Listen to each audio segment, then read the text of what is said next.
नाजरीन को एक बार फिर हम आगाह करते चलें कि वोटिंग का अमल जो है मुकम्मल हो चुका है। नए कायदे ऐवान का इंतखाब जो है उसका अमल जो है मुकम्मल हो चुका है। शहबाज शरीफ को अपोजिशन मुत्तहदा अपोजिशन की जानिब से जो वज़ीर आज़म के उम्मीदवार थे शहबाज शरीफ, उनको 174 वोट जो हैं वो मिले हैं और 174 वोट जो हैं शहबाज शरीफ को मिल चुके हैं।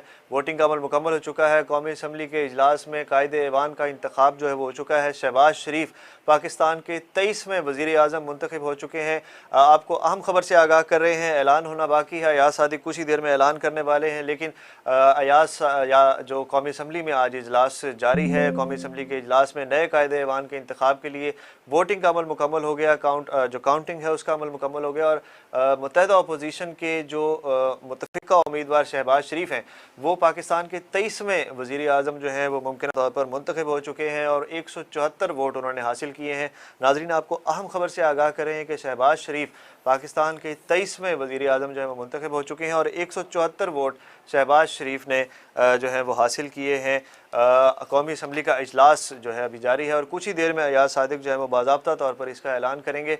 जमशेद साहब, 174 वोट, जिसका मतलब पहले भी 174 वोट थे, अब भी 174 वोट है, 172 वोट जो है वो दरकार थे शहबाज शरीफ साहब को। तो अपोजिशन के अरकान जो हैं वो काफ़ी जो हैं वो साबित कदम नज़र आए और बड़ी जो है वो उन अपने मकासद में कामयाब हुए हैं आज।